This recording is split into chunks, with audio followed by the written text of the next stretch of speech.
So it is part of the same process that meditation changes us in the way we look at things, situations.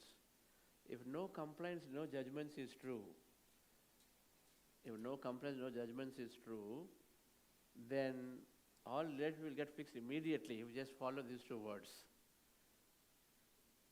Because complaints are against somebody, judgments are on somebody, because you don't like something that they are doing. That's all it is, right? But here it is saying it's within you. It's not on somebody else. It's not somebody else who's doing things. It is within you. You have an opportunity to reflect upon, to learn. And here is how this is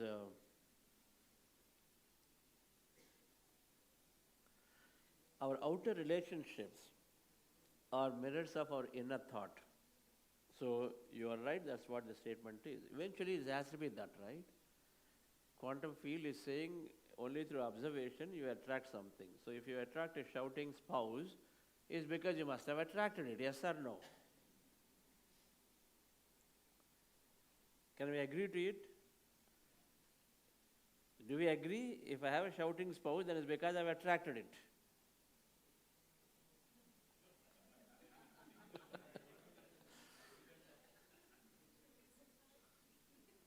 Cannot accept it, no way. And more so my husband is around and my wife is around here.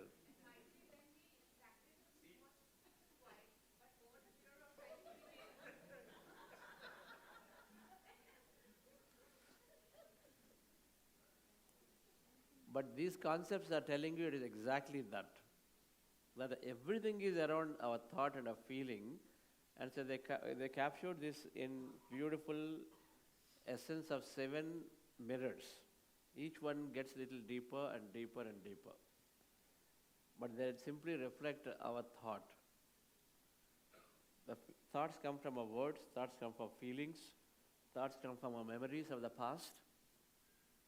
But they are thoughts, they're coming. And from there comes everything else, because your observation brings a reality into your life. It comes back to just that, dear friends. The more you sink in that thing, that our observation brings possibilities into my life, means that everything, when you're not happy, we're happy. When you're not coherent, you're coherent. It's all within us too. The key is with us. The beauty about this is the key is with us, because it's all your inner thought. It's not somebody else. Somebody else, you go on telling them. Lifetime will pass, they don't change. So that our life won't change. If you are wise, then look at it and say, okay, is that so? Then can I fix it by myself? If it is so much, if it is there, it is possible. And so let's look at them. So, many ways we would have read this kind of stuff.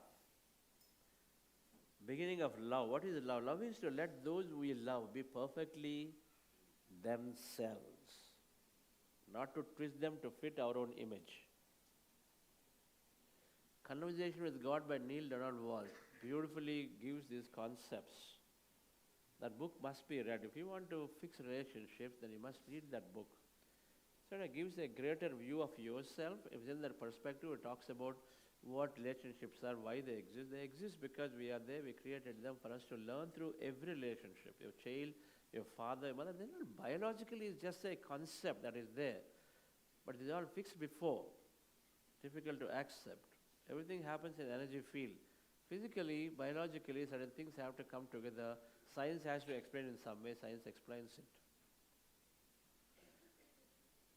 Now, spiritual science research tells that consciousness enters the womb into the baby not necessarily until the last day. Baby is growing physically, but the consciousness enters the womb not necessarily until the last day. It decides where I should go, which parent I should take, which environment I should decide, where I should grow so that I can get maximum experience of that kind. And so it can enter early on, it can enter a little later, midway, it can enter until the last day they decide. And somewhere they take a body and so they enter. That's spiritual science research. And it appears very, very difficult to believe, because the scientific mind is saying, okay, now it's all just an egg and a sperm came together, whatever. And so then things happened. Biology explained in some way.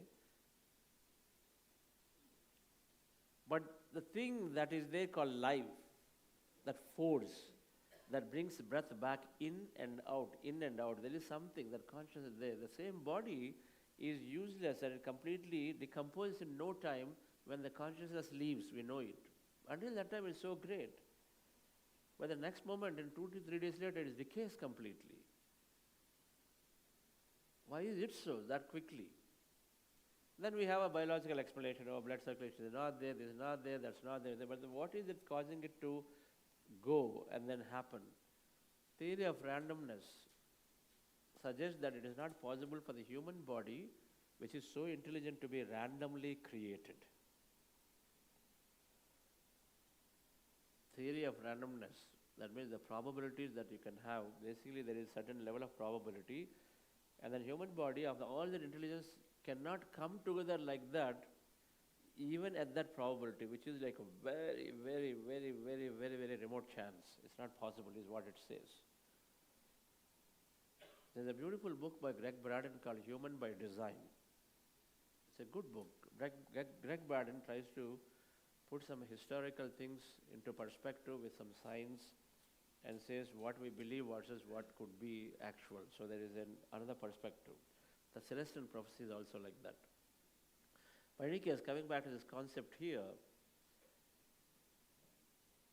love is to let those we love be perfectly themselves, but not fit them into our own image, right? And they're saying, otherwise we love only the reflection of ourselves, because we have something that we want to see in others, right? That's the whole point, which we do all the time to the children anyway. And now we do it in a big way to the spouses, but they don't listen. And so all the friction starts. Children that have no help, no hope, so they have to listen. So Osho is saying a relationship is a mirror. Every moment the other reveals you, not them. Every moment they're revealing you. You, as you know, what are your lacking, shortcomings. That's what is revealing you to you. And he's saying it exposes you, but the closer the relationship is, the clearer the mirror. The closer the relationship is, the clearer the mirror. So the more intimate relationship, the more clearer you can see yourself if you wish to improve yourself. That's what it is saying. If you wish to fix a relationship. The whole point of this is that number one, we see the relationship with the right lens. Number two, we understand ourselves a little more.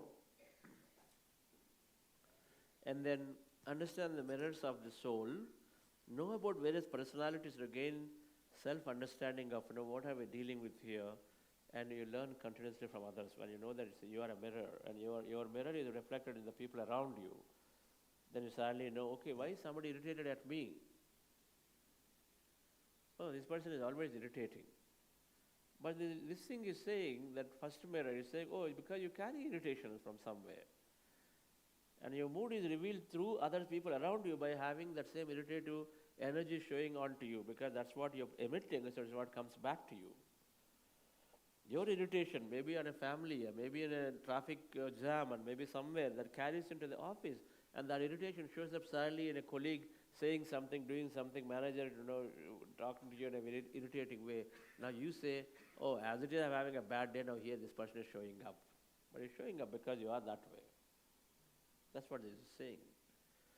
So develop friendship with everyone. So the 7 mirrors that Essenes brought this beautiful concept. And it was amazing to me when I learned this concept long ago. It was a revelation that, okay, everything is within us. It gives some strength to support that thing that Patri says, no judgments, no complaints, no judgments.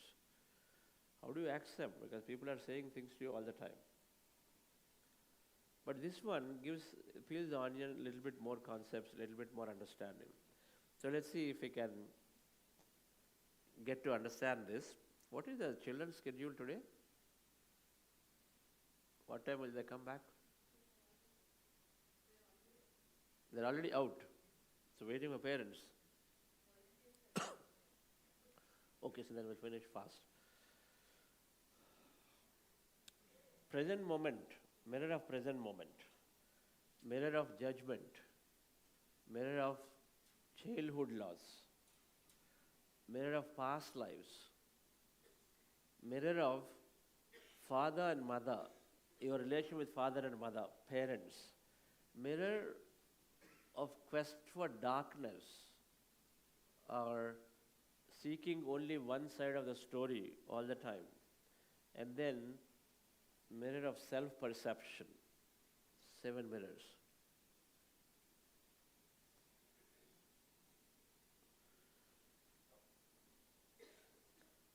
Mind, material is, yeah?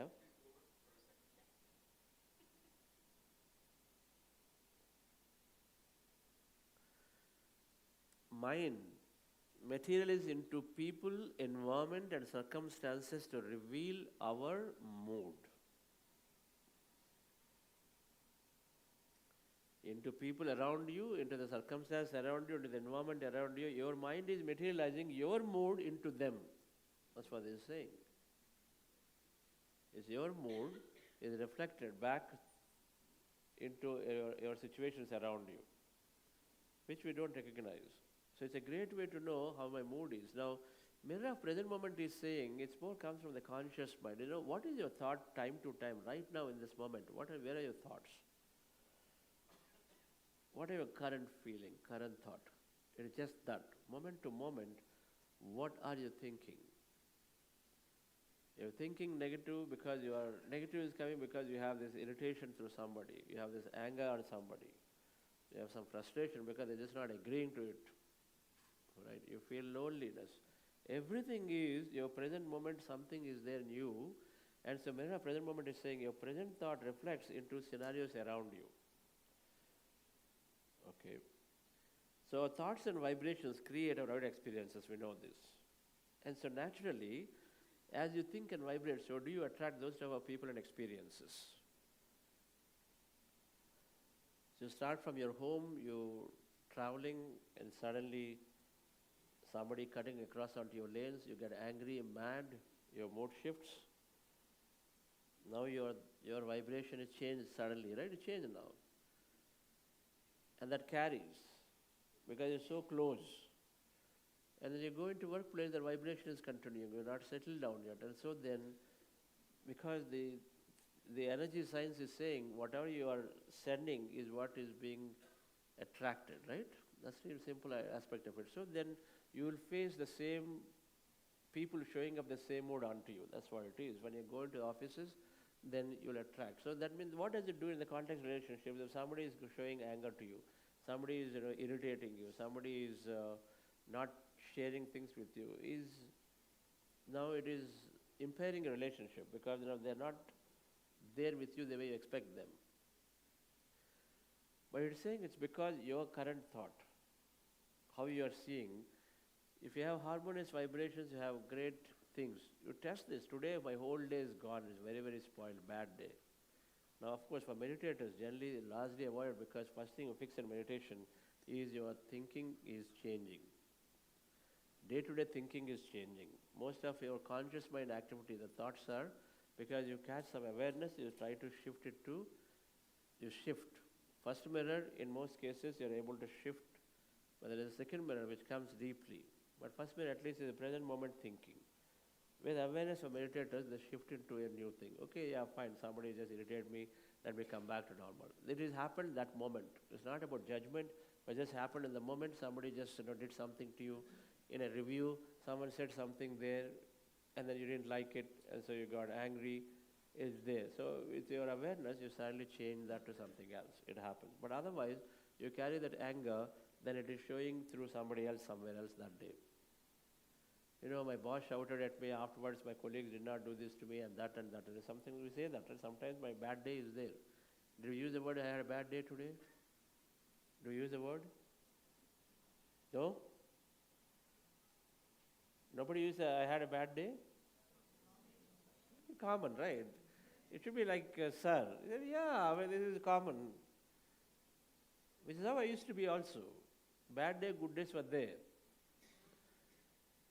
But no more bad days when you fix this mirror, which is to say that your disharmonious vibration is originates from the conscious mind. 50,000 negative thought, random thought, jumping thought.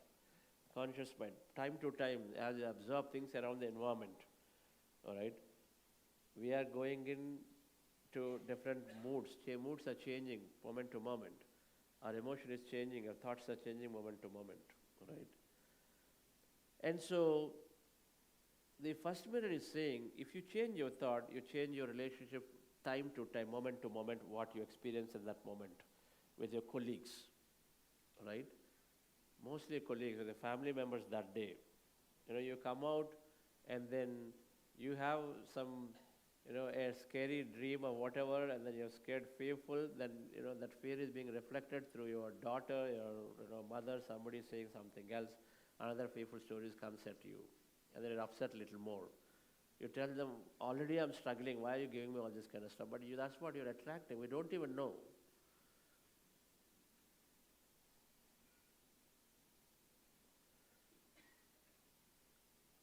So mirror of the present moment is saying, rather than trying to blame people, judge people, it is saying that you change your thought in that moment. Situations may happen. If you can change your thought process and your vibrations, automatically thought changes, we can become little aware in the moment and say, okay, whatever has happened has happened. Okay, that fear, that thing has happened, that phone call you made in the morning and that things didn't go right, okay, fine. So can I just come back to the next moment? Come back to yourself into the present moment awareness called mindfulness. And so then that issue is dropped. And so at least your next moment will be great in not attracting a similar situation for the rest of the day. And that's what it is saying, right? So stop blaming. It's easy. But how do you stop blaming? Unless I have awareness, I can't stop blaming. Awareness has to be there in the moment. Understanding has to be there in the moment. That okay, it is okay, they didn't do. But let me at least fix myself, right? By not blaming, not going to a blame mode. And so then reflecting on your thoughts, it requires a lot of awareness for sure. And it is saying that when you observe a fear-based thought, start observing the breath and do this regularly. The concept here is, everything we do and think is for two things, either fear or love. All decisions, all actions, whatever we do, either there is an underlying fear is there and so we do it, or there is a general love and compassion is there, we do it. One of these two. Ultimately, out of fear, if somebody did not deliver something to us and so we cannot deliver, so we have a fear of something.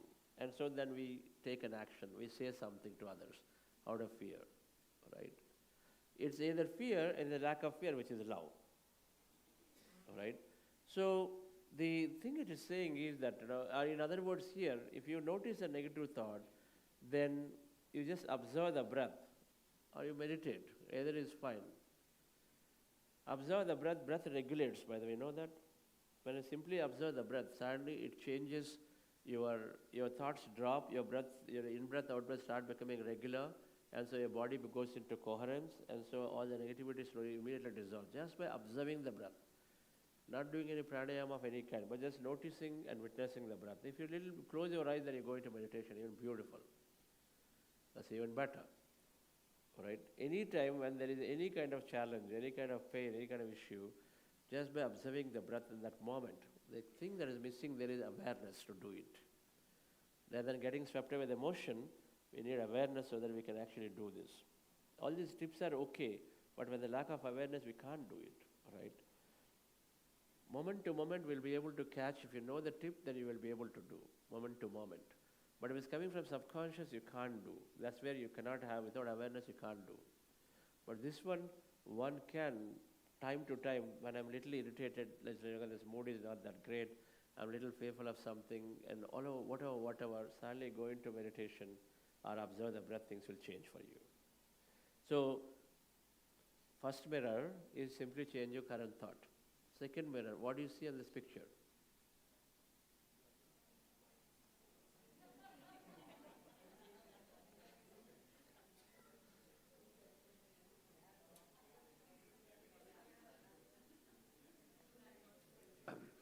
Honestly, how many people saw a black dot? Please raise your hand. First. Right. So you know where I'm getting to. So the second mirror is exactly that. we only see what is odd out there. We don't see the big screen, even though it's there. We're also trained in many ways for that. We have been trained for finding faults. We've been trained to look at the negative side. We got addicted to so much of it because that's what is there generally in media, that's what is there everywhere. So many things child does, you say, I don't know when he can cross the 70. So many things they do. They work hard, they do things, they paint, they do this. Their marks only, out of 75, you expected he got 74. I don't know when he'll cross 75. That's all you can see. It touches somewhere. So mirror of judgment is saying that we have a lot of beliefs and perceptions, the subconscious program that we talked about, our personality. It is a subconscious thing. Mirror of present moment awareness is your conscious mind activity, which is generally through your environment, triggers. Senses get active and then you see and then some trigger happens because somebody did not do the way you wanted or whatever, a trigger. This one is judgment that is carried over a period of time due to repeated things that happen. We learned enough about this in the morning, right? And so we said your judgments are the same, your perceptions and your affirmations, your expectations, many things are there. Okay. So this is, we judge others based on these beliefs. Some people don't like smiling people. Because when you serious they smile, you get mad at them, yes or no? But they have a nature to smile, so then you don't like, you have a judgment, okay, all smiling people are just useless, they don't know how to behave themselves. Disciplined people, I'll tell you in the context of relationship, suppose you have a teacher who is very disciplined. Math teachers, difficult to handle. That teacher, that physical training, PT teacher, very disciplined. My God, I used to be a bit terror for me in my childhood. In a residential school, boarding school, they had so much power. Other teachers don't, but these people could do anything. Just take whatever they had in their hand and hit marra. So much, they had so much of discipline because boarding schools had to maintain the discipline, otherwise it's difficult to manage 500 children. And so when you know that they are very disciplined, now that carries, that any person that you see a character of a little bit of discipline, then suddenly we carry the judgment onto them. So a teacher was very disciplined, then later as you're growing up, then you'll find police is very disciplined, army are even more disciplined, and you find an army person as an operations manager in IT, what do? The judgment is carried. All disciplined people are very difficult to handle. This is how we judge. This is how a generalization trap happens for each of us. It's called generalization trap. We live in a whole bunch of generalizations because we, people advise, oh, I'm going to Himalayas September. Oh, September? No, be careful, there will be a lot of rain. How many times the person would have gone? One time. When would have gone? Some 10 years ago they would have gone. But they carry the judgment. September is rainy because they carry their memory from there, which is deeply ingrained because they must have got affected with rain that time. Anything that is traumatic, it goes straight into subconscious. Anything that repeats goes into subconscious. If they had a traumatic experience, they're getting stuck in a place somewhere for 12 hours, and so they record so deeply. And so you talk about it with a generalization. You extend it very easily. You meet two people in office and they say something, then you go to your boss and say, sir, everybody is complaining about this. Yes or no? We want support, no? Two people would have said, two or one. Everybody is complaining this. We'll say this.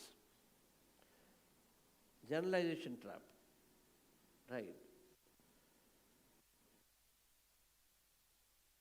Like a disciplined person will have a judgment about them. Generalize.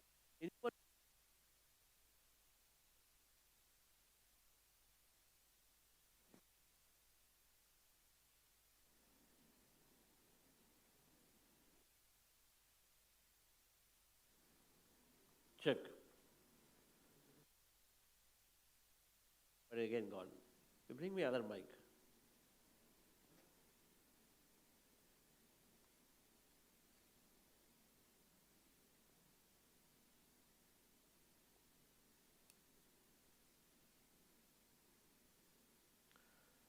Okay.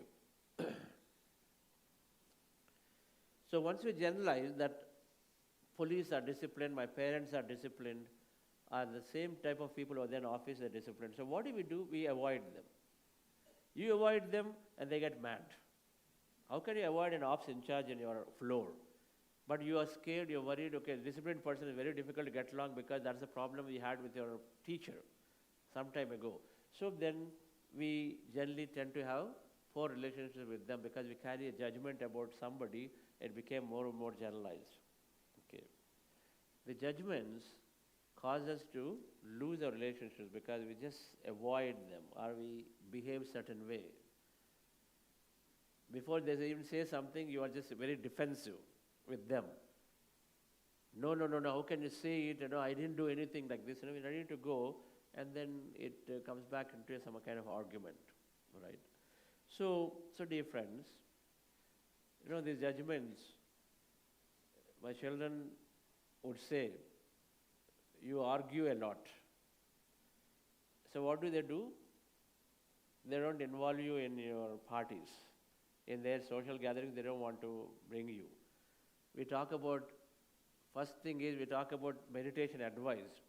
So they say, no, my friends, okay, you can't go and give meditation advice, they avoid you. Okay. Now that causes some friction. You say, hey, when they're coming, so why can't you be? And then you say and they say, it causes friction. All right? Once the judgment is there, then you are avoiding or you are trying to do certain behavior. And so the judgments. Now the question to ask is, what happens if I advise her friends? What happens if your dad came and argued in a program? What happens if he comes and gives unasked advice? What is the problem? Is there some big thing that you're losing? Because we try to protect our image. We have some false image that we don't protect ourselves. And so because of which, we don't have a lot of grounding and footing for why we carry that belief. And still, we tend to lose our relationships but your parents want to be with you, and then you're trying to avoid them for many reasons. Because you carry some judgments about he is argumentative, is this, is that. He'll go about doing things that may not have good manners, this and that. Many things we have judgments about, and of course it causes friction, right? Good manners means, maybe dining ethic you may not have, whatever. So dear friends, it comes primarily due to ignorance or out of fear of my image protection. So I have judgments about my parents, my people around me. If you are very educated, they're not uneducated, you're not ready to put them in front of others because you feel like, okay, they might mess things up. It comes from a fear. And then because you do that, they also, of course, say, okay, these people don't even entertain very well. So you lose your relationship pretty much there, all right? So this comes from subconscious mind. Judgments that we carry come from subconscious mind because they happen repeatedly either to you or to a set of people. You saw that and say, okay, this is not a good idea to put others in front of somebody else or engage with them, right, friends? There are 5 things here: unconditional love, valued, accepted, protected, and then freedom. 5 areas that we lose at childhood because of which we make a lot of judgments when we lose these. I'll come back to them.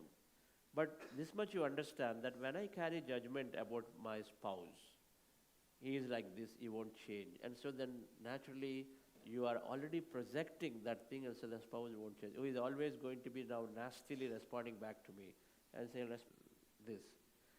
My thought can change the other person to behave differently. This part has to be understood over and over again. If we want to have a better relationship, otherwise for the next 50 years, next 30 years, 40 years, I'm going to be living in this relationship constantly blaming each other. But the power is there to hold back and change my thought about the person. Oh, this person is going to be very negligent, always very, very, very neglecting things. Change it.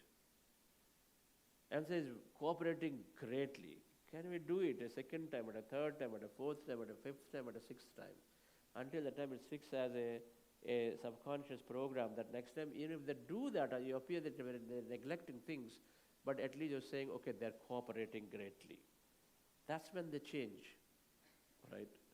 And so mirror of judgment is saying there are two things here.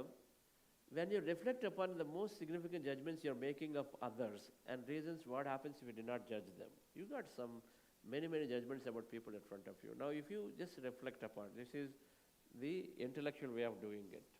The meditative way is to go into meditation, reflect, then automatically they dissolve, or you are looking at and saying, why am I thinking? And then you can change your judgment to a success belief. But those who do not have meditation, but even if you can take and say, what is the most significant judgment I'm making of my spouse, of that person, of my boss? And then you look into the judgment. So what if I let them to do? What is the big deal about it? Is it a few thousand rupees here and there? Is it a little bit of inefficiency in the way things are getting done at workplace? Can I let it go? Can I let it go? Invariably you'll find that you could let that pass. That's the whole idea. Your dad does not accept mistakes. So what? Okay, so he doesn't accept mistakes. It's a big deal. Why do you want to argue with your dad about not accepting mistakes? Why do you want to avoid him because he doesn't accept mistakes? And so you will find that there are very insignificant opinions they carry about things because just have petty things is what really there deep inside. Or they're wasting money. You have a judgment about it. But eventually the impact may be very insignificant, the judgment that we carry. That's what it is saying, right? And of course, the mirror of second judgment is that increase your understanding with more swadhyaya and satsang. We had a few things on how you change your beliefs. We said read, meet people, and say how they're able to manage. Socrates is considered God, right? And so many people used to go to him for solutions.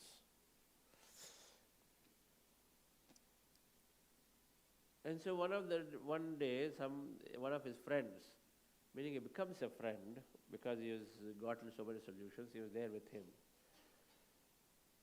And he is allowed to spend time with him, more days, more time. Like, Patri used to come, we always used to hang out with him. Because you learn so many things just by noticing how he's serving, how he's going about doing things. When a group of people like this are there, if somebody comes in lodges or in a home, we are there with him. Okay, he'll put his book aside, then he'll say, okay, Babu, tell me what is going on. We say something, we ask a question, he's finished, then he'll look at, nobody's got any questions, then he'll open his book and start reading right there. He'll read his book right there when even the people are there. He'll go about doing his work. What do I do? Oh, it's very bad manners, so they are there sitting and so that I have to speak. You have nothing to speak. You are there witnessing and he is there witnessing. And so you would carry his work, but he is readily available if you want to have a question. But otherwise you'll do his work. Do we do that when our guests come at home? And then we just feel like we have to entertain them, talk. Because they're there at home. Ill manners, bad manners to us to do something. Because we try to manage situations, manage people all the time. Do we do? For the sake of filling up time, we constantly talk. I've learned a lot about that. So my way is that if nothing is there, okay, let's talk about a spiritual concept. Or let's do some meditation. This is how we at least make it very useful than to simply fill the time, expand that thing with whatever that we have to talk. So hanging out with masters we'll learn a lot of things, so many things. Being very alert and attentive. How attentive we need to be. Everybody's time is so important. Moment to moment is important. 100 people are there, 100 minutes of a lot of importance. Be very attentive, alert. If you are doing any activity, it's got to be quick. So you learn that from these masters when they are there. This is direct experience. So Socrates, let's talk about the Socrates story. So that friend who was there with him said, okay, I really want to spend more time with you. And the evening comes and then says, I would like to come with you to your home. Socrates says, don't do that. You are happy here, be with me here. Home is a different story. I'm telling you advice. No, no, no, no, no, no. I want to be with you. If you're okay, I want to be there. I'll still stay late into the night also till whatever time you sleep, I want to be there with you. I'm advising you, boy, don't come. It's okay. You're having a good time here. He says, no, I want to come. Okay, fine, then up to you. Then he goes home. As soon as he goes home, opens the door around 9 o'clock in the night or whatever, then his spouse starts. Useless fellow. No responsibility. Do you know you have a family? What are you doing? Do you know when you went? You don't even bother about your food. Neither you bother about family's food. Nothing is there. Do you do anything better in life? Why did you marry? What are you doing? Goes on, goes on, goes on, goes on onto him. Socrates is quiet. He is like great master outside. The world is at his feet. But here he is like keeping quiet. A friend was like shocked. Because he was expecting something else. He was shocked. Then, but the thing was that Socrates chose to be a certain way. The story is that he left home very early in the morning, just didn't bother about anything. And then came back in the night after the day is over. He never bothered about children, family, any of those. Okay. So obviously the spouse would be mad at him. If I was his spouse, I would have done something else also. So no doubt about it. So I have great respect. But the situation is that. But that's his life he chose, and he was there. And then, but he kept quiet though. He didn't say anything. Kept quiet. Now after a little while, the spouse's touch shifts onto this guy now. As it is, he's a little scared. Then shifts on and says, you also don't have any work? Useless fellow, why are you here? He doesn't have any work, he's lying around. You also just spend time with him. What is it? You don't have family? Why are you here? At least he was expecting that it will come on to him. Few minutes he was not there, disappeared, runs away. But next morning, but the Socrates was just quietly watching the drama. He was pin drop silent, just quiet. He said, okay, fine. Say it that way. So next morning he goes to Socrates and says, what the hell is going on? I thought you are like the god of everybody. And then you are blamed left, right, and center crazy, and you didn't do anything.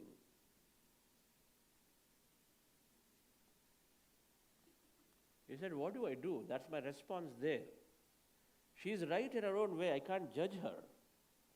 She's absolutely right in her own way.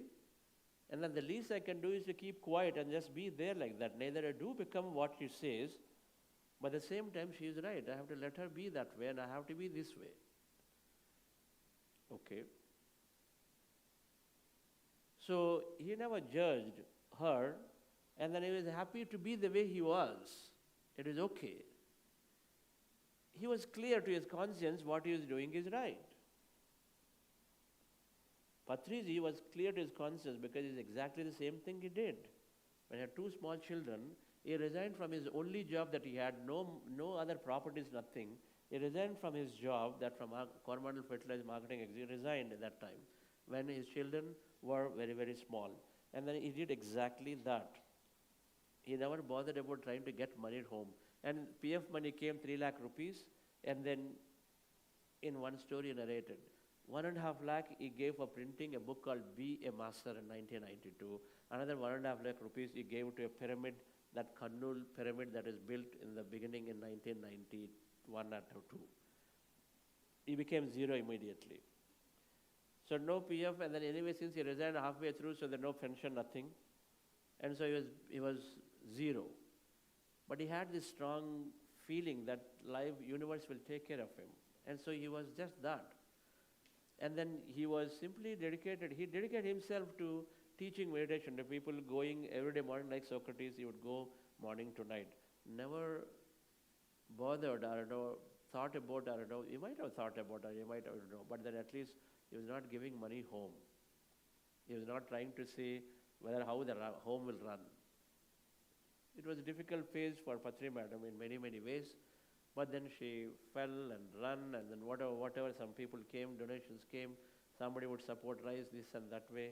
And on top of it, not only that, he would bring a lot of people for dinner and say, okay, let's give dinner to them. He used to do that regularly, night time, late into the night, and she was to cook.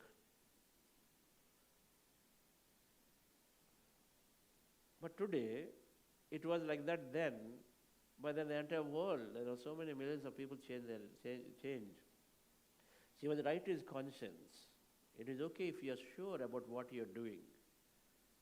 If you are sure about what you are doing. Mahatma Gandhi said the same, right, to Kamala Bai. What do you say, madam?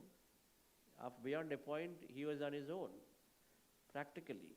There's no samsara there. Ramakrishna Paramahamsa's wife became mother, beyond a point. But you have your calling, you know what you are. But the point was that here in Socrates' case, there's no judgment, right? We drop the judgments. We allow others to be what they want to be. Right? Then your relationships will not get worsened. Strengthened or not. But he always had a good relationship with her. Now she couldn't just see it. It's a different thing. She couldn't just see it.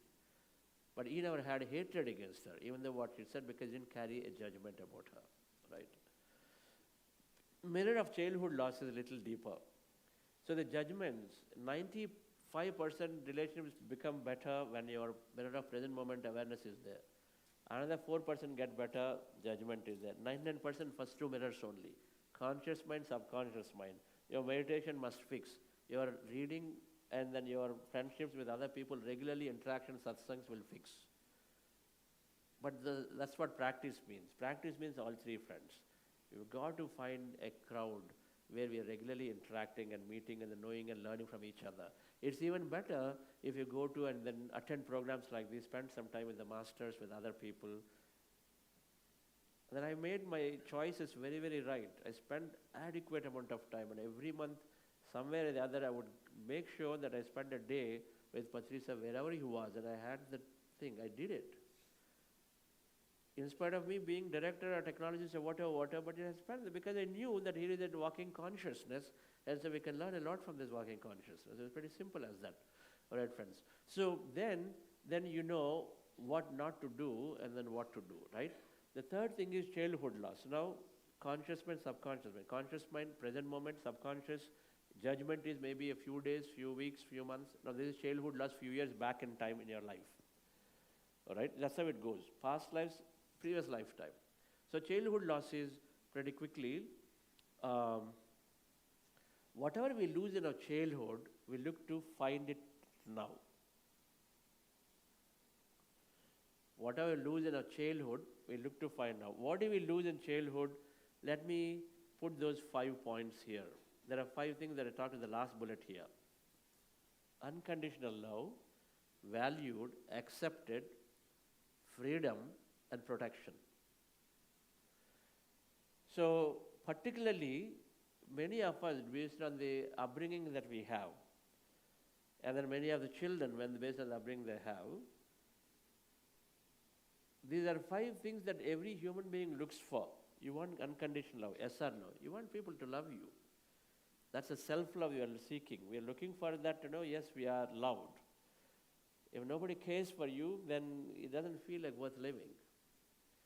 So a child, but what does parents do mostly? Conditions. You do this, I'll give you that. So for everything, he has to prove himself or herself. So the conditional love is there. So that means they fundamentally miss a fundamental quality for a soul nature is to receive unconditional. Like nature gives unconditionally, it doesn't put conditions. But we put conditions. So that quality is missing. Every human wants that unconditionally be there. Okay. So they miss that quality. They look for it elsewhere because they have not gotten satisfied because they always have to prove something to get something. Then accepted is valued, is about how much value, whatever that you're doing is valued by the people around you. Valued. So if you are working very hard, that example, that you work very hard and then you go and then deliver something to a manager, But the manager is saying, a lot of children actually this has problem. And you work on some new technology, new thing. Manager is saying, why did you work on all of this stuff? Right now the delivery is important, so just go and do what we already had. We don't even look at what they're doing. So there's no value for everything they've done. Architects create things with a lot of interest. The client will simply dismiss it off and say, this is not what I want, and I just want you to just do what I told you. They feel like there's no value out there. Now, if this happens in childhood, where a child is trying to, now the child plays games, and a lot of times we dismiss it like nothing, right? If you've done some research, games have positive and games have negative. We hold on to the negative, they hold on to the positive. What to do? But they feel that you can at least come into the world to see what they're doing and value a little bit of what they're doing. Okay. So they're doing some beautiful painting, drawing, because they love to do. Now you come and say, what? So much time is spending there. When do you come to the studies? Are we giving any value to the activity they're doing? Whereas if you do a painting, you'll put it up there and you show it to 10 other people that come to your visit home. But then for child, we tend to forget that everything they're doing is valuable and valued. Of course, these days some of the education is coming to fix some of these aspects. But valued is important. They have to feel valued in what they're doing. If they don't have it, then the effect is that they will be going into withdrawal symptom. If a child works very hard, but then you don't respect, recognize, and in a friendly meeting, in a party with your relatives or your friends, casually you and me and Rajiv are talking, and then Rajivji, I'm telling, my son really, really works so hard, but tell you what, he's just not able to get into the top 5 universities. Positive? And he's hearing. But I've said this, he's worked so hard, I can tell you, always works hard, but he's just not able to get into the top 5 universities. Okay. Now it's not positive, we think it is positive. But he sees, oh, I cannot meet my dad's standard. But what can I do? I worked every bit I could do, but this is all I can get. My dad's standard I can't meet. So you make such comments a few times, then he says, whatever I do, it's not valued enough myself. Should I even bother about doing it? So they withdraw. This is why you'll find some people who do not take initiatives because in childhood they did not feel valued enough in whatever little things they did or difficult things they did. And so you have withdrawal. But then as you grow up, as a child go, why don't you talk about it? Why don't you go initiate? Why don't you take a mic? We keep pushing them also. We are the ones who are the first place to make them withdraw, but now we are the ones to say push and then get them to get into it. We do the same thing with the colleagues. In the office, when the colleagues start, junior colleagues, generally, if they could be expressing the same thing, they are a withdrawal symptom. Because when the fresh people start, keep on not valuing what they say. After 5 attempts, they'll ignore it and say, okay, fine, I'm not valued here. Whatever I try to give, they don't take initiatives. They'll simply do what you want them to do, right? So difference. The value is one. Acceptance is similar. For everything they want, they say no, no, no, no. They're not accepted. When they get a no as an answer, they're not accepted. Freedom is when you have over-discipline. 6 o'clock, why did you come 5 minutes late? 8 o'clock, you didn't sleep yet? How many people have a disciplined time for sleep, children to sleep? Give her a big clap. She raised hand. Madam, if you like, and if you are okay to be accepted that way, that somebody is going to say, hey, now it's time to sleep and sleep. The right way of sleeping is when I feel sleepy, I must sleep, not because the time is telling me to sleep. The right way of eating is when I feel hungry, I eat, not because it's 12 o'clock, I have to eat. Then we do a lot of disservice to the body. Read stories, ask them to listen to music, ask them to just explore what they're doing, as opposed to forcing them to sleep. That's the last thing. If your freedom is taken, you don't like it. If you are disciplined unnecessarily, you don't like it. You say, what's the big deal? My room is okay. So what is the big deal for you if the bed is not properly set? Tell me. Why is it such a big problem for people?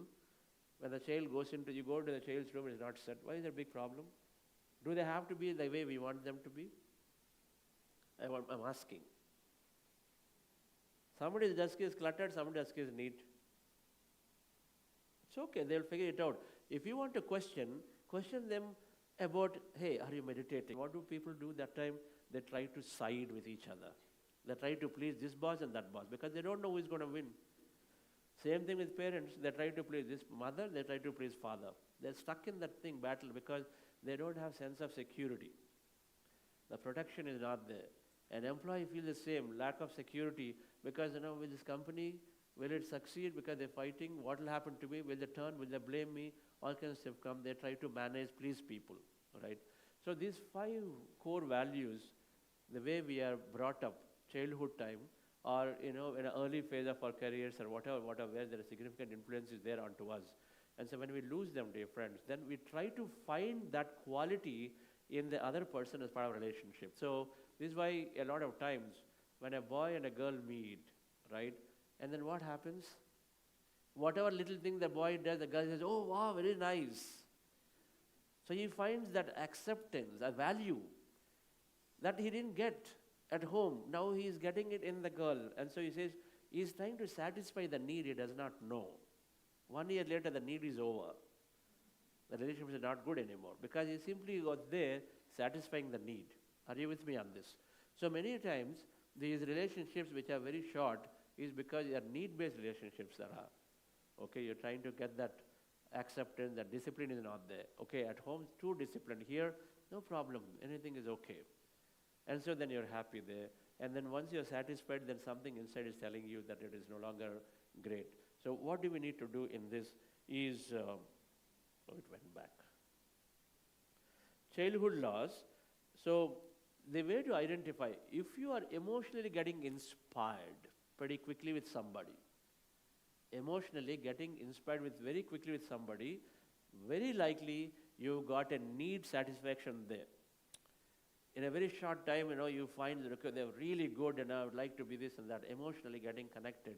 That means there is some need that looking for is getting fulfilled there. So a trigger to a clue to see. And then how do you overcome this childhood loss thingy? Right? Understand the missing qualities and develop them. If you truly, this is again an inner thing. So if you are simply making a relationship based on need, suddenly a lot of problems start coming, right, in the relationships. And then it typically is one of these things that have been missing and that is satisfied and you no longer have it. So what we are saying is that a relationship should be, the basis should be friendship. If the basis is friendship, then it will last forever. Friendship means what? What does friendship mean? In the beginning it said, accept the other person the way they are. And still know everything about the person but still accept them. Friendship is that you support them no matter what they are. That's what we do to friends. We know, oh yeah, you don't agree, but still you are still okay, go to them for movies. But why can't we do with others? So the third thing is that we meet our inner child to see if there is any of these missing qualities that are drawing us into unnecessary relationships. There is an inner child concept is there, that we all have an inner child that suffers with the deep memories of what we missed, right? We as consciousness require freedom. We need that love and acceptance and value because we fundamentally are here to experience life, right? With meditation, we bring all of them internally. We value ourselves. We love ourselves. We have courage to gain the freedom that we want by expression. Everything will come. So all of the answer, meditation will give little more deeper is meeting an inner child, right? Meeting an inner child. Right, friends? Turn to the person next to you and answer. Now, remaining 4 mirrors will happen pretty quickly. Just talk to the person next to you about the 3 mirrors that we talked about.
Okay.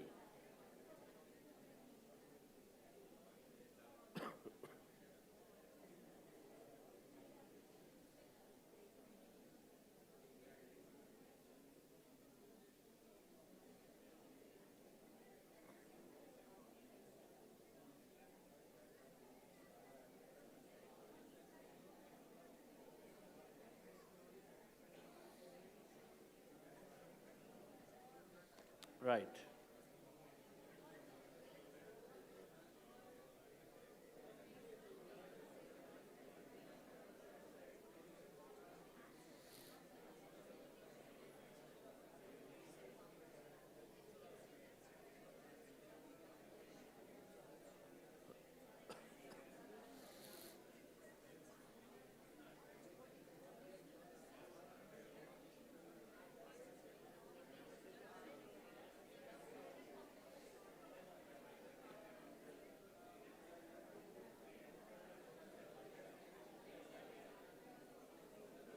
So the next four mirrors are going to happen quickly. Practically, most of the relationships are fixed in the first two mirrors: judgments and present moment awareness of thoughts. We change thoughts into positive, miraculous thoughts. Many relationships go, many will get set, and then judgments are something that we continue to work on because they happen continuously. You may be meditating, but if you don't have the right environment and support, and if you're not regular, then they keep coming back. And so the second element is where many people get stuck with the relationship. They carry judgment, they can't let go of it, they can't accept the other person as equal to them, as soul, as consciousness. If you can remember that, okay, I'm speaking to soul here, and so then everything is, imperfections are there in this body, it doesn't matter. And so we can accept that way, then our life is joyful and happy. Why not? What is the big deal about it? What's the big deal about it? Why can't we accept? Okay, fine, that's your agreement, this is your opinion, this is my opinion, that's what you're doing, this is what I'm doing, at a minimum. Everybody is right in their level. Everyone on the planet is right at their level. Can we agree to that? So that's it. If they are right at their own level, and if we can remember that point, then the next time we don't try to prove that, okay, I'm right on you. Then why do we need to prove that I'm right over you? That's all it is. Right. Yes, we can tell. We can tell at the right time. That's part of the Vakshetra. When something is going on and say, okay, I told you this is why so many... By the way, how many people use I told you this is why it is happening? 30% of the relationships which will get fixed if we remove that statement. I told you so. Already wounded and you're putting something into it and saying, I told you so. They will learn. Obviously, they will learn. Okay. You don't have to tell about this. They will learn. If you want to tell and remind through some other way, but even never to repeat and say, I told you several times, you didn't listen, that's why you're going through. Don't do that to your children particularly. I told you so.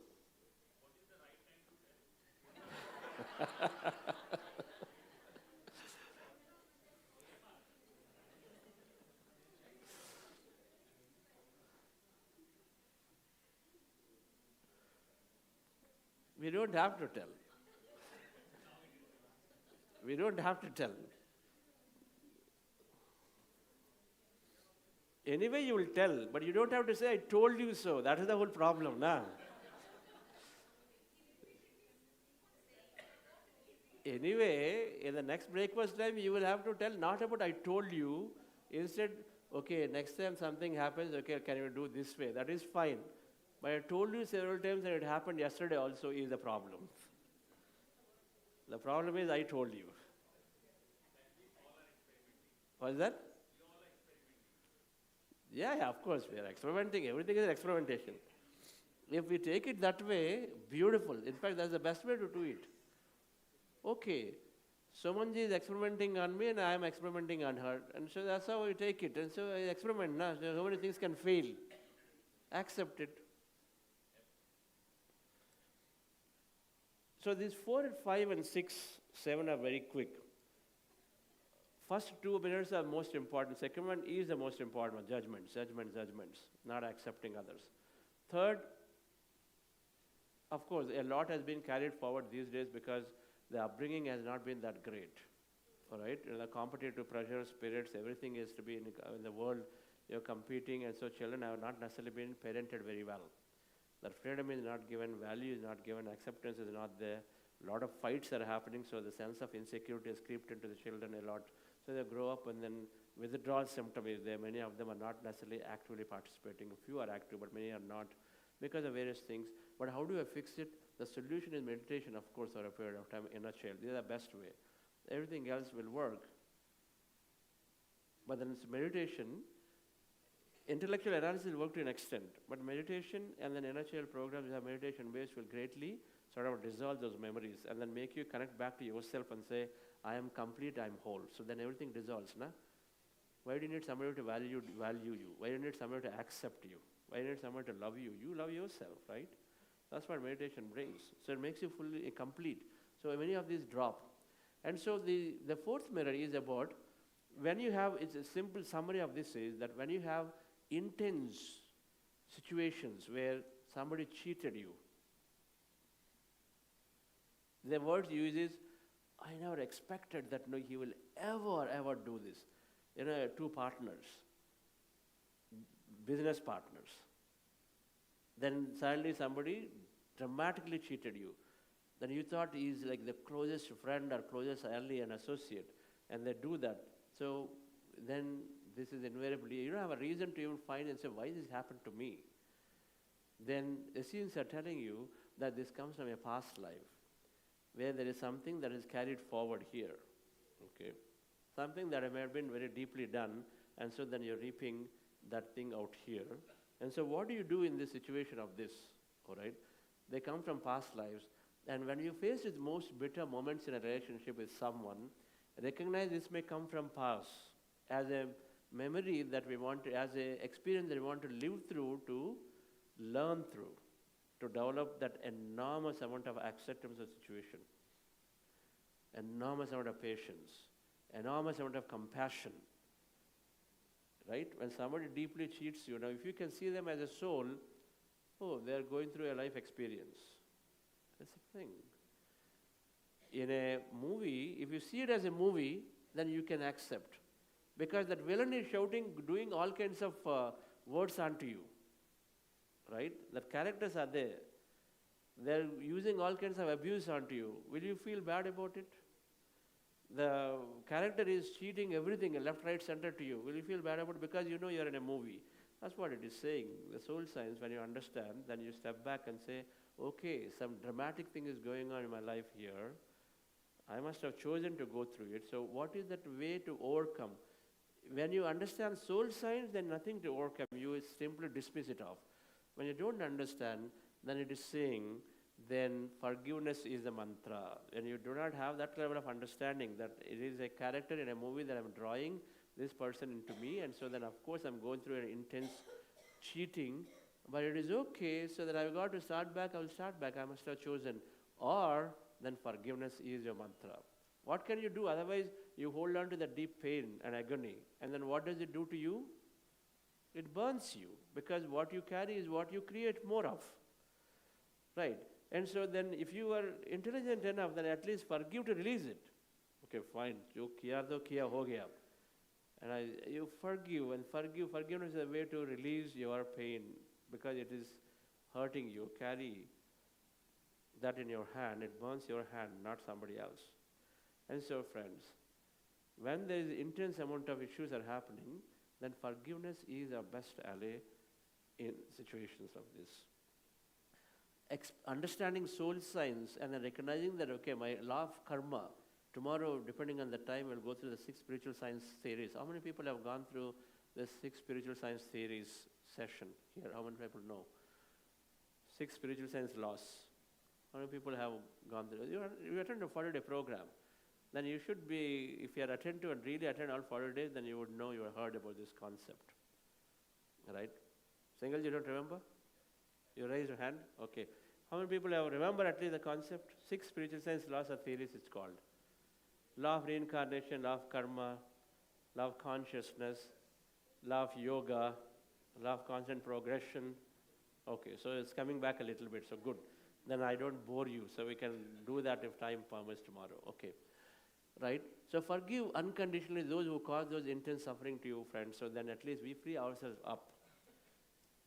And then there is a possibility that you have fixed the relationship from their point of view, at that point onwards. Otherwise, it'll suffer and suffer and suffer. And then, but these are far and few, right? They're far and few. Then the fifth one is pretty simple. Is if people who find themselves generally failing in life, your health is going bad, your job is not doing great, your finances are messed up, and then this is messed up, that is messed up, everything in general is happening, that means check on your relation with your parents. Essenes are saying parents are the conduit for you to come from this field. Through parents you came. Souls choose, in the beginning we said.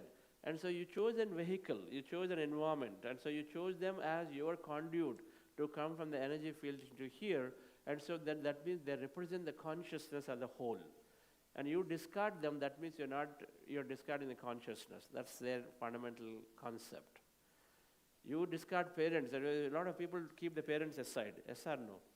For various reasons. You don't agree with them, you're angry with them, and so then you're generally keeping them aside, you're not talking to them, or you have not so great relationship, fight with them, many things happen, right? And so when you don't have a good relationship, that means you are not trusting the consciousness, which is the you as a whole.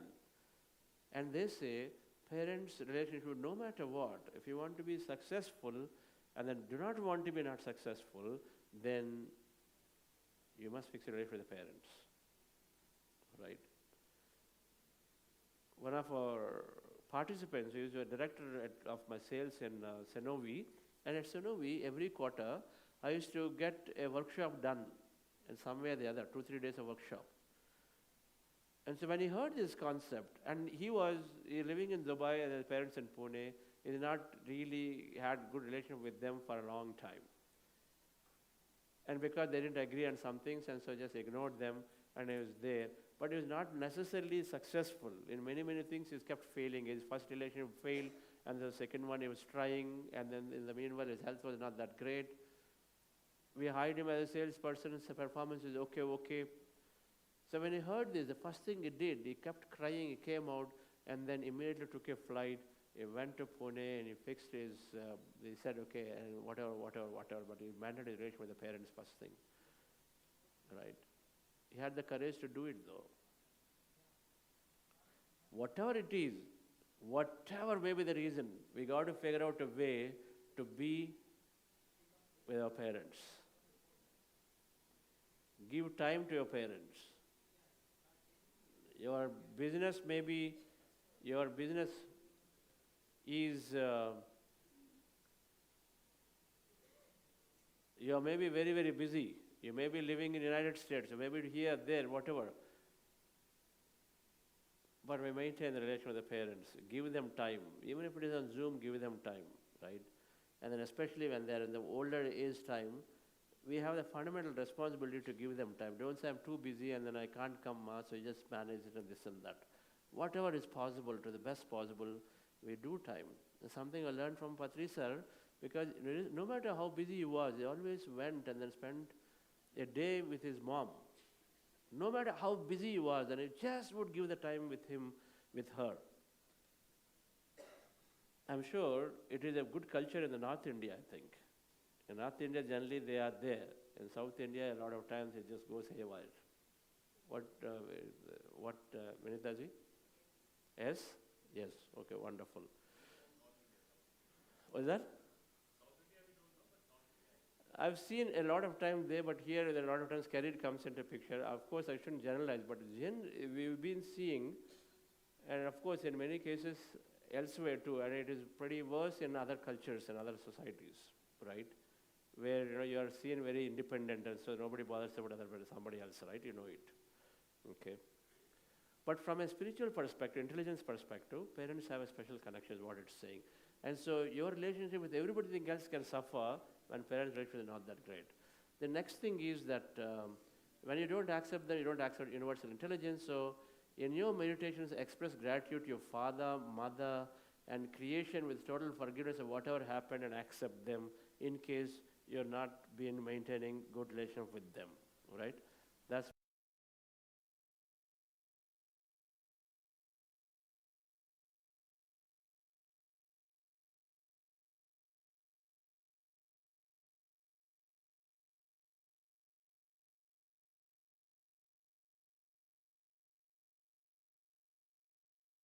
mostly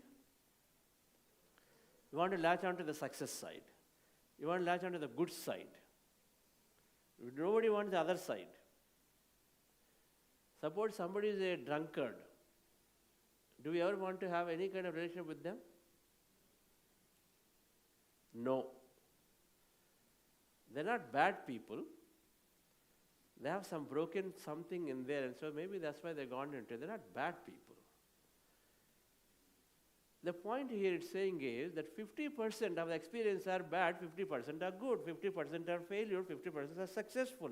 So by always latching on to the one side of it, then 50% you are avoiding, so 50% relationship will suffer. Simple. Right? Your vibrations, your thoughts around them, oh, these people are drunkard, oh, these people have generally failed in life, let's not even have any friendship with them.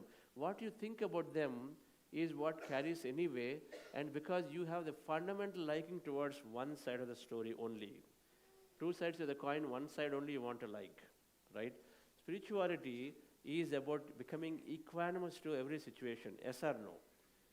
Somebody said no, yes, Shantipriya was saying, now I just see a witness, everything is an experience.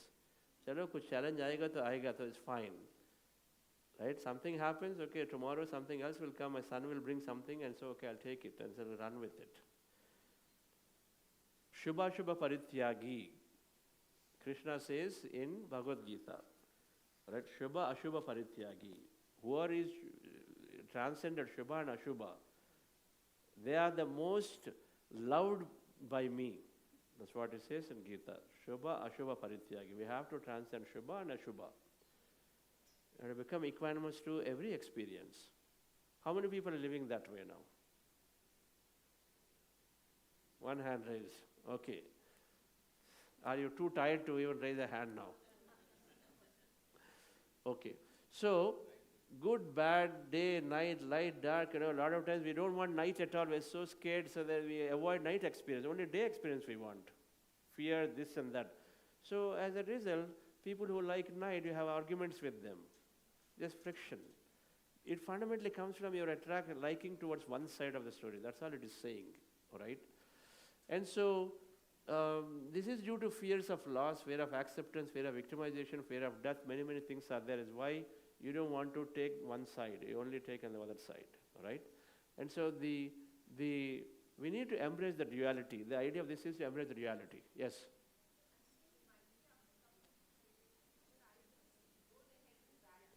Yes. That's how you accept every situation. That means you're becoming equanimous to every situation. You're okay. Bad happens also because you say, oh, there is something to learn from it. This whole today, it's all about that right now. You're a mirror. So when the other person is nasty to you, you're still saying, what is that I can change? It's because of me this is happening to me, right? And so accept both sides of duality. That's what it's saying. Accept duality. All right? If this is not there, that's not there. You know it. When failure is not there, success cannot be seen. Everything is just the same. There's no fun in it. Right? When there's no fun. That's why people seek challenges. Because otherwise just be one more thing they are doing. They seek challenges. That means whatever they want is a little more difficult for them. All right? And so accept both the duality and then overcome your fears. Fear of death, loss, reputation, acceptance, many fears are there. That's where this duality we can't accept because somewhere deep inside we got fears. What kind of fears? Why am I holding on to only daytime experience? Why is it always I want success? What is that I'm trying to do here? My reputation, no? Oh, no. Whatever I do, I have to deliver on time. Why? Because I got my image protection. So for that, I can just push my people to anything, trying to be perfect, because I don't want a single comment. Oh, how could it be, Miss Suji, that you could do this way? One comment I don't want from my boss to say, system to say. So for that I'll do, and then I only want success because I have my image to be protected. That's the fear of losing my image, right? Then the seventh one is self-perception, is a little deeper. What exactly are you thinking about yourself? It is deeper than judgment. If you don't love yourself, how can you get others to love you? If you don't respect yourself, fundamentally you can't get respect, because what you have is what you get. Right? If you devalue yourself pretty quickly, then how can you get somebody to give you that same, right? That's the whole point. There's a vibration. What you got out there is the last judgment, is self-perception of what you are, okay? You can't get respect. If you don't have respect to yourself, there's nothing to give also. And when you don't give, others also don't give you, simple, right? Deep inside you don't have it. It's all artificial. That's why this managing people have to drop. Artificial. Express with your feeling of whatever you think, as opposed to try to camouflage it. Camouflaging has to go away when the fears go away. But fundamentally, how do you treat yourself is the question. Because of the circumstances, people tell you all kinds of things, and so okay, now you come to a conclusion that, okay, I am fit for nothing, and so I'm going to be like this. And so you demean yourself. Many, many things that you carry. And so, dear friends, and so when you don't have respect for yourself, you don't get that, because you don't have it, and you can't give to somebody. If you have money, you can give to somebody. If you don't have money, how can you give? If you don't have love, how can you give to somebody? If you don't have respect, how can you give to somebody? It's not there only with you, right? And so what do we do in this last melody, friends, is that we accept ourselves, respect yourself, value yourself, believe in your capabilities, give importance to yourself. Do not go against others. Can you all stand up once, please?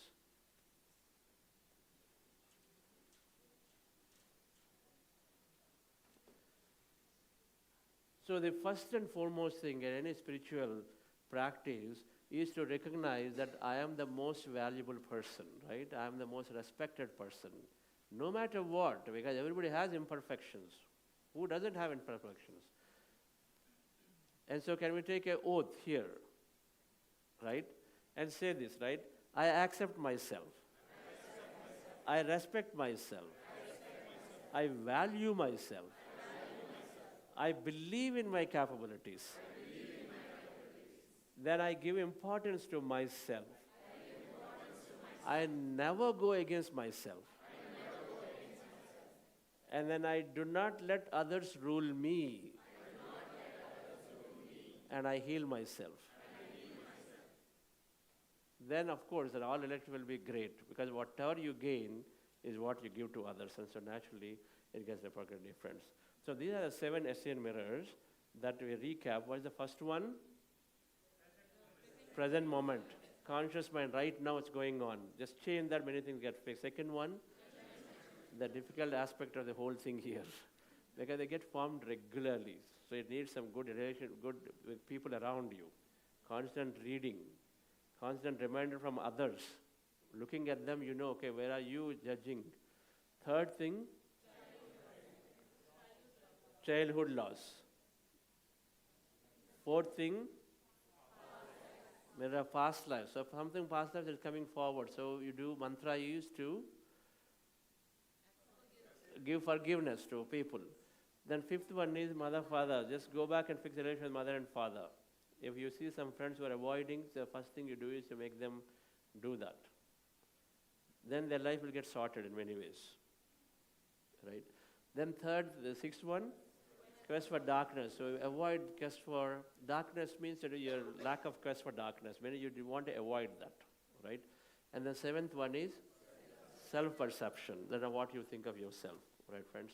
So there are 7 SN mirrors by teachers of Jesus, which is fundamentally everything is within us, not by others, right? If we do these, in many, many ways, our relationships are fixed. So thank you very much. So we are at 8 o'clock.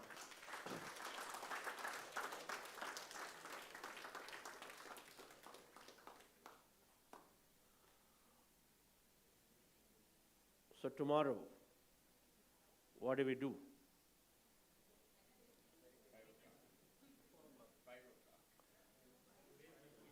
What is that?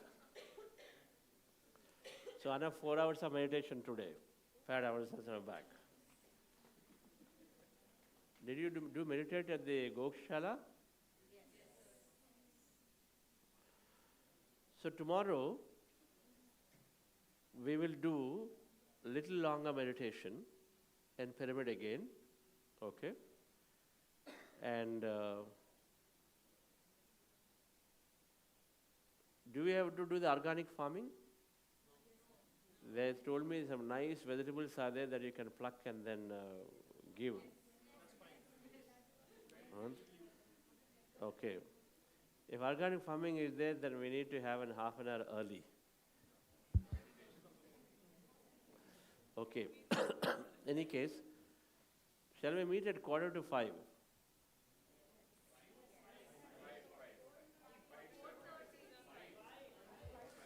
You said 5, I said 4:45. I was still saying 5.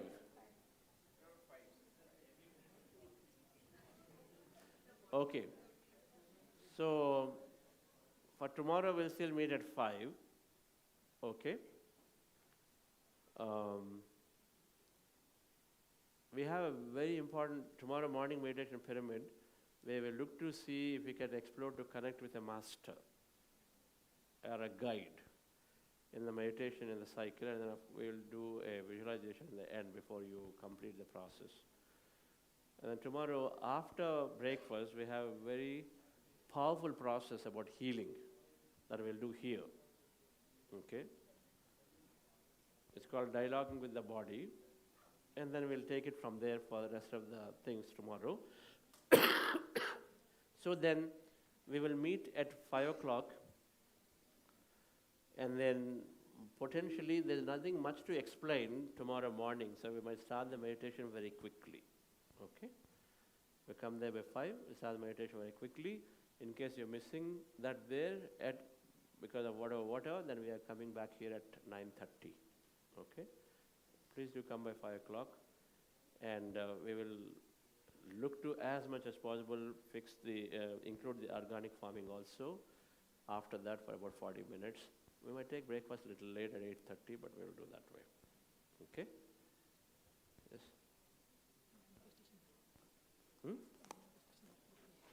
Okay, so Yes. One announcement. Yesterday we learned about 5 manifestation steps, right? Beautifully we learned yesterday, and we have workbook designed by Alekia, specifically on the 5 manifestation sutras. It's very beautiful. It makes us to think on our day-to-day life, what are our limiting beliefs on that day and how to overcome that. It's a writing journal, workbook. It's really helpful for the youngsters and the people who want to manifest things seriously in their life. It trains us to in that way. So, book is available outside in the registration desk. Please go through it. It's really helpful to adopt that.